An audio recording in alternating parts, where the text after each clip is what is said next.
de l'atterrumage de La envers le pontife, car nous avons expliqué que cela correspond au retour de la lumière vers son emplacement dans Zahir Ampin. De même, le sens est ici que c'est grâce à la présentation au pontife inférieur que ces lumières des assadim des cerveaux provenant d'Ima qui étaient sortis à l'extérieur pour devenir l'aspect des plaies comme cela sera expliqué avec l'aide de Dieu. Qu'en haut ces lumières retournent à leur emplacement à l'intérieur de Zahir Ampin et s'associent avec le racine qui est la Yesod d'Ima se trouvant à l'intérieur de Zahir Ampin, car c'est en elle que se trouve la racine des assadim appelés pontifes comme nous le savons. Et c'est ce qu'il est dit, on l'éleva vers le pontife et on fit entrer la chose devant lui, c'est-à-dire pour ne pas que la lumière sorte à l'extérieur et disparaisse de son emplacement car c'est grâce à cela que les forces extérieures s'y attachent. En vérité, il y a un aspect de touche mais ne touche pas car elles sortirent à l'extérieur puis revinrent pour pénétrer et s'attacher à leur emplacement comme cela a été indiqué, et c'est grâce à cela que les forces extérieures n'ont plus le pouvoir de s'y attacher et de s'en nourrir puisqu'elles se trouvent alors attachées à leur racine. Et c'est le secret du verset,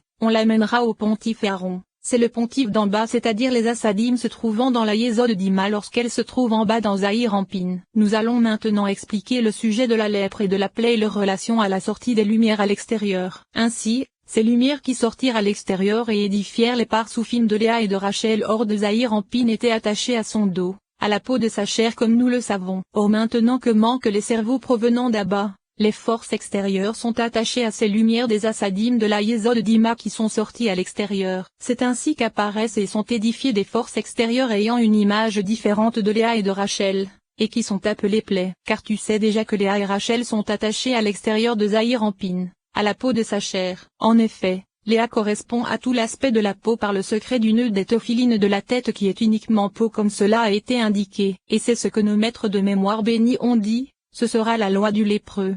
La loi de celui qui fait apparaître un mauvais nom, c'est-à-dire que nous savons que Noukba est appelé nom, et il s'agit de Léa ou de Rachel, alors que la Bina supérieure est appelée ton grand nom. Ainsi, le lépreux qui parle mauvaisement engendre en haut, à l'emplacement de Léa ou de Rachel qui sont appelés bon nom, le fait que les écorces appelées mauvais noms apparaissent à leur place. Or il a été expliqué plus haut que Léa prit une lumière des assadim de Bina pour sa Keter, alors que Rachel en prit deux. C'est pourquoi de la première lumière qui sortit vers Léa apparut la Noukba qui est sa contrepartie appelée tumeur car il s'agit de la permutation du mot Eshet qui est féminin. Mais le mot tumeur est également une expression d'élévation car elle se trouve en haut, à l'emplacement de la tête, à la mère de la Da'at de Zahir Ampin comme nous le savons. Et la dartre ainsi que la tache de nerf les contreparties des deux lumières qui sortirent vers la Rachel inférieure. Ainsi, ces trois aspects se réfèrent au nom Adonai qui est le nom de Noukba comme nous le savons. Et ce sont ces lumières qui furent prises par les forces extérieures. Ainsi, la tache correspond à la forme développée d'Adonai lorsque tu lui retires ces lettres simples qui sont Aleph Dalet Nun Yod,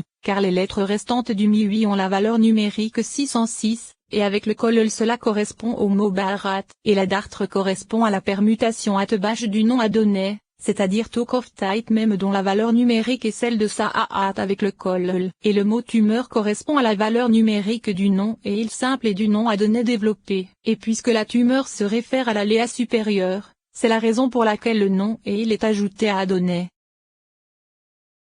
8e paragraphe.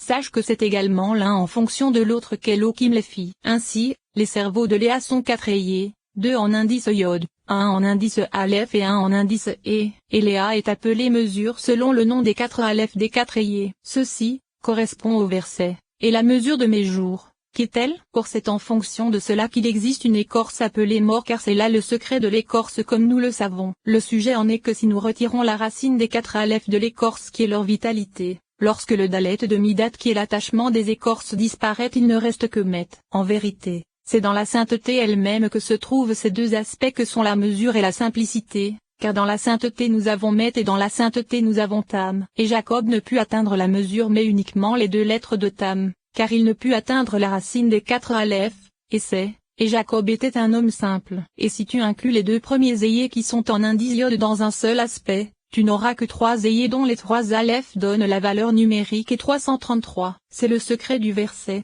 qui donne la neige comme de la laine. Car tout comme lorsque tu retires la racine des 4 Aleph de Midat tu obtiens Tam, de même lorsque tu retires la racine des 3 Aleph de Sheleg il reste Tsamé. Et c'est qui donne la neige comme de la laine. C'est le secret du verset, si vos péchés sont comme le cramoisi, ils deviendront blancs comme la neige, car les iniquités seront blanchies grâce à Ima. Il y a un A puisque c'est là que se trouve la neige et la laine par le secret des non-ayés comme nous venons de l'indiquer. Et c'est le secret du Yom Kippourim qui blanchit les iniquités d'Israël, car ce jour se réfère au secret d'Ima. C'est pourquoi il est dit dans le Zohar à propos du verset et lui, il frappa le lion.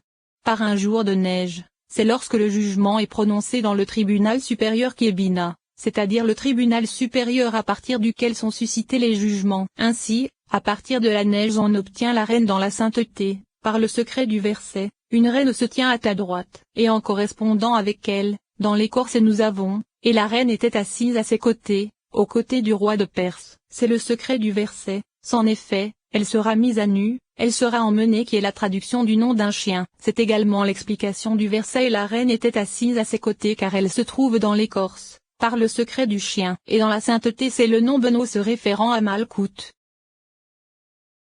9e paragraphe. Nous allons maintenant expliquer ce que nos maîtres de mémoire bénis ont dit dans le traité Avodah Zarah. Le monde existera pendant 6000 ans et en un millénaire il sera détruit. Ainsi, nous savons que le monde désigne Zahir Anpin, de Saïzed jusqu'à Sayezod car ceci correspond au secret des 6000 ans que durera le monde. Ceci signifie également que Zahir Anpin correspond à l'aspect de Ma en indice Aleph comme nous le savons, et il s'agit d'un parsouf complet à l'arrière duquel se trouvent deux femmes, Léa et Rachel, l'une allant de sa tête jusqu'à son torse et l'autre de son torse jusqu'à ses pieds. Et Zahir Anpin s'accouple avec les deux comme nous le savons et comme cela nous a été expliqué dans le Zohar, car il existe un aspect de Yesod en haut, dans le torse de Zahir Anpin, grâce auquel il s'accouple avec Léa. Ainsi, il est nécessaire qu'il contienne deux noms Ma en indice Aleph en correspondance avec ces deux aspects, comme cela a été indiqué à propos du verset, Éternel, fais-moi connaître ma fin. Ainsi, ces deux noms Ma contiennent 6 Aleph, ce qui correspond au secret des 6000 ans que durera le monde. Mais il existe une autre explication à cela, car Zahir Anpin est un nom Ma en indice Aleph alors que son Taoreim qui est Yod Yoda et ce Torah contient 6 Aleph. Et il en existe encore une autre explication vis-à-vis de Léa et Rachel car chacune d'entre elles est appelée monde comme cela est indiqué dans le Zohar à propos du passage, d'éternité en éternité. Or chacun de ces mondes contient 6 Aleph. Le sujet en est que nous savons que les femelles sont les Aoreim du mâle. Souviens-toi de cela. Il se trouve que le nom Ma simple et sans riboua se réfère à Zahir Anpin, alors que pour la femelle nous avons un riboua d'Aoreim de Ma qui contient 6 Aleph comme cela a été indiqué. Il se trouve que Léa est le nom Ma en Aoreim de Zahir Anpin, et elle contient 6 Aleph. Et il en est de même pour l'Aoreim de Ma de Rachel. Commentaire. Il semble que l'explication de la Gemara soit que le Saint béni soit-il flotte au milieu de 18 000 mondes chaque jour. En vérité, il est dit et en un millénaire il sera détruit, c'est-à-dire que le nom Ab en indice Yod contient 4 Yod, alors que le nom Ma ne contient qu'un seul Yod qui est le premier. Et c'est en correspondance avec cette lettre Yod présente dans le nom Ma dont l'indice Aleph ne permet pas le même développement des 3 autres lettres de Yahvé puisque chacune d'elles contient alors un Aleph. Qu'il est dit et en un il sera détruit. C'est pourquoi le 7e millénaire il ne subsistera pas mais sera détruit, car il n'aura plus rien sur quoi reposer dans ce monde qui est la Oréim de Ma comme cela a été indiqué puisqu'il ne contient que 6 Aleph.